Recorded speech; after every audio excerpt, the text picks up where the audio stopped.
d5 is the engine's suggestion, because if you take on d5 with the pawn, then you can play queen b7, and the pawn in spin you will capture back on d5 later. That's really clever, Anna. Will he find it, Fabiano? A long think now for 1 minute. I think queen c6 is such a big threat that you might need to take drastic measures anyway, so he might be forced to find this.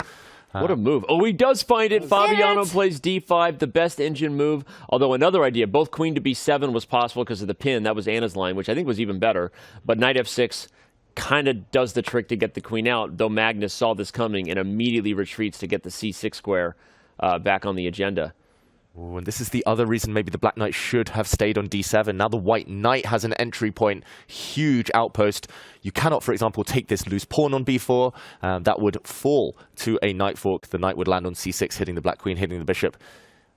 Still solid enough. Fabiano's piece is controlling some key squares. It's going to be hard for Magnus to break in, but the white knight will look very pretty on this c6 outpost, supported potentially by a pawn on b5. White has to be careful, though, of some counterattacks against the kingside if the white knight journeys so far from home. And this shows you why Anna's idea of queen b7 was actually even better. Instead of knight f6 by Fabi, it would have coordinated black's pieces and not seeing queen c2 with tempo and then knight e5. I think this is now getting a little tricky. Okay, the queen slides over, but it's passive, and Magnus is definitely going to get some long-term chances with a nice outposted knight on c6. Yes, it's getting harder for Fabiano. Magnus is calculating whether he should take on a8 or something else to do. He does go for the rook trade and then brings his second rook, now only rook, onto the open file, the only fully open file. Wow, and offers a queen trade, Magnus Carlsen. Makes sense. I guess black might have had some counterplay on the kingside if the white knight sank its teeth into that square. Magnus's queen instead is the one to post up on c6. The plan of improvement, though, it's not obvious. He's really trying to enter the black camp, but black's got everything covered. There's only one weakness. It's held by the bishop right now. How does Fabi try to break out? The 3-minute time deficit is still intact. h5, when in doubt, push the h-pawn. I think Magnus do might the do the f0, push the pawn to h5 or h4 if you're playing with the white pieces. It does look scary, though, from if you're playing this with the black pieces. h3, what a classy move, making sure that there's no knight jumps to g4, making sure that there's no back rank issues. It's just a multi-purpose move in general.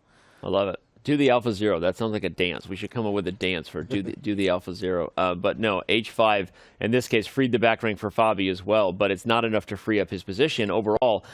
Find me ways to improve black's pieces here, right? And you don't really want to take on e5 because then the c7 pawn is super weak. So now queen to c1. By the way, immediately threatening the fork of knight to c6. So Fabi gets out of the forking way, as they say. And now after queen e6. It's up for Magnus to try to undermine that bishop on d6. Is he going to go for bishop a3 at some point? You don't really want to let black take e5, but if you get rid of that bishop on d6, black's position crumbles, and the c7 pawn goes first. Yeah, that's the glue that's holding black's position together right now, so it would make a lot of sense to force it off the board. First, he moves his knight, so not allowing the bishop for knight trade. And next, Magnus is, there we go, going to play bishop to a3. Very logical, very kind of thematic stuff, step by step, these small steps kind of building up to potentially a big advantage. And he finds it. We were calling for it. He's undermining the linchpin, the key piece to black's position. It's now been traded, and c7 is in Magnus's eye there, Anna. It is, and black has a choice here. 3 pieces can capture on d6, but it feels like neither of them will be the full solution to black's issues. It is very unpleasant to have to hold on to that c7 backward pawn, but the alternatives weren't better either. Yeah, and look at this, Magnus ganging up. It's that one weakness. Fabi's desperately trying to keep things tight here, just shutting out the white pieces for now. But the suffering might continue. Not clear what black's next move is, but can white make progress? That's the big question.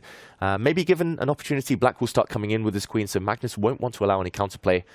Ultimately, though, Fabi, we've seen him crack in this tournament in Armageddon when the clocks tick down, and not great news for him that he's still significantly behind on the clock. Yeah, this is only move 29. A reminder that they only start getting increment from move 41 onwards, and even that is only a 1 second increment. So Fabi really has to speed up, and the time will be a key, crucial, decisive factor in this game.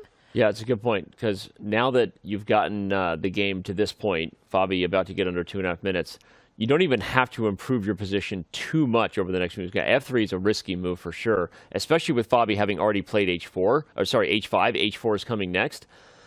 That's a surprising move from Magnus, and Fabi doesn't take long to pop the knight into G3. I really don't like that move. That created mating nets for the white king. The alpha 0 pawn now lives. That's the whole reason you play H5 instead of just H6, is the opportunities to get things like this. So that was a really surprising move from Magnus, a very rare mistake, just to be honest. Yeah, madness from Magnus. That's very unlike him, I've got to say. Normally king safety, we've heard it before, that's his number one priority in Armageddon. As long as his king is safe, he'll grind down opponents in the endgame, he'll go on the attack himself, he'll do anything. But Fabi, yeah, great chances the rest of this game now. Yeah, F3 is also... it seems to be questioned, obviously, by a computer, too, for all the many reasons that you guys mentioned. And David, I was recalling, you mentioned the king safety factor, how Magnus really always tries to make sure his king is safe. You also talked about pawn pushes, how he wants to force or provoke his opponents to push pawns, because pawns don't go backwards, so he can create weaknesses. But it feels like now he did both to himself, and he might be regretting it because he's in the tank now. I think he's totally regretting it. It's a great call, and no, he broke Magnus Carlsen's own rules. Magnus Carlsen broke Magnus Carlsen's rules, which don't push unnecessary pawns, don't get your king safe in these Armageddon tiebreakers. David, you said it, and it's actually the opposite point I was about to make. He played F3 while I was talking, because I was going to double down on what Anna said, which is, now that Fabi's under time pressure, Magnus didn't even have to prove his advantage necessarily. He could have kept squeezing. The black queen and black rook are totally stuck to that C7 pawn, as you could see, but F3 was a just completely non-Magnus Carlsen-like move. And by the way, there's a fork on E2. If the knight goes to E2, that's a check, the king and queen, and it's a problem. So you're going to see Magnus stop that. But Fabiano Caruana is right back in this game. And by the way, Zhu and Jun is still playing a perfect chess game on the right-hand side. It is 100% accuracy, no jokes, according to the chess.com engine analysis and the computer aggregated precision score, which is CAPS for those who speak old chess.com, before we just change that bad acronym to accuracy.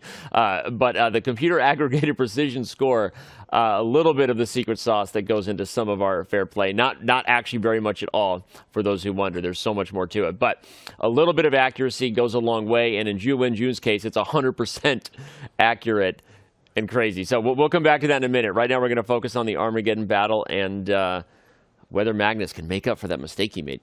Ben Feingold is having a meltdown right now, no matter where he is.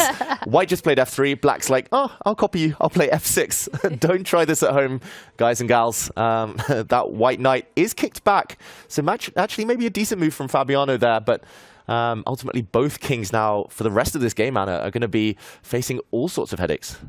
Yeah, this is going to be a really exciting game to follow, with now the time situation also being a lot more balanced, since Magnus Carlsen's last few moves took him over 1.5 minutes of thinking. Yeah, and look at that beautiful black knight. The white knight was glorious on c6 just a few moves ago. Suddenly it's not sure which way it's going. The white king now steps forward. And, okay, can Fabiano continue the momentum in his favor? He also moves his king. He was just reacting the first half of this game. Suddenly, Fabi might kind of change the pace and start attacking. But watch out. The white queen lining up against that black king on the diagonal. Discover checks on the agenda, unless Fabi steps out of the diagonal or blocks it with one of his pieces. By the way, just to remind everybody of the stakes of this game, Magnus Carlsen only secures at least a tie for first if he wins this Armageddon battle. If he loses it, Hikaru Nakamura can still win clear first, which, by the way, last year he won in the last round and ultimately took home the victory. And we're not going to get into it right now, but Hikaru has achieved the moves we talked about with c5 and queen d5. So, no jokes, Hikaru's chances of pulling a come-from-behind victory as black against Praggnanandhaa are still alive. And that just sets the table that if Magnus loses this Armageddon battle, he might lose the Norway chess title along the way. And nerves are creeping in here. The clock is ticking down. Inaccuracies starting to appear. Magnus is eyeing up that weakness we talked about on c7, but there was a discovered check available. He didn't go for it. He didn't jump with the white knight. Watch out. The black king feeling really uneasy, and Fabi's playing with fire. I feel like you almost fell out of your chair there after rook to e7. You weren't on camera, but you're feeling uneasy, although Fabi pointing out that, okay, you got a discovered check, and then what? I'm actually fascinated by it. This is great content. Just looks like checkmate. I mean, yeah, does he just want to push f5? So if the knight goes to, let's say, f4, check, he will push f5 and say you don't have any attack. Is that it? I think you're right, Anna. He'll have to, but f5's an ugly move to have to play. Magnus jumps in with his knight. Fabi only has one move to avoid instant checkmate. He needs to block with his own knight with a check. There we go. Wow. Knight's disappearing. Look at the center of the board now, suddenly. It's a discovered check. Fabi blocks. Fabi saw all of this. He's responding instantly, down to 35 seconds to 1:10 for Magnus. But Fabi in a better spot to draw than he was before, in a queen ending that could get perpetual check for Magnus. Wow, it's deja vu. Magnus ground down Fabi in a queen endgame earlier in the tournament, but the blue arrow appears. Only one move to keep it. Magnus is going to win a pawn. He'll be a pawn up, but black has a passed b pawn. If Fabi finds this move, he might well just draw. He has to speed up. He's going to flag if he doesn't. He doesn't find the move. He plays the obvious and human check. Apparently, it's not enough. Magnus picking up pawns, although I'm also scared if I'm Magnus, because that b pawn is running, and if you check the black king forever, it's just a draw. But now the d pawn. This is why Fabi needed to put his queen on d3 earlier. He would have gained a tempo in the process. He's allowed the white pawn to run as well. And white's d pawn, one step closer than black's b pawn to promotion. Oh, this is really such deja vu for what you mentioned, David. Fabiano already went down in a queen endgame earlier in classical chess. And this is happening now in Armageddon. Fabi is a couple of moves behind. Oh, and he just looked over the clock. He's got 5 seconds. He's got 4 seconds. He's going to flag. He's got to move. He's got 2 seconds. Oh, and he knows it. Queen e7 check, and here comes d7. And he's run out of time. And Magnus Carlsen, the king of Armageddon, does it again, winning on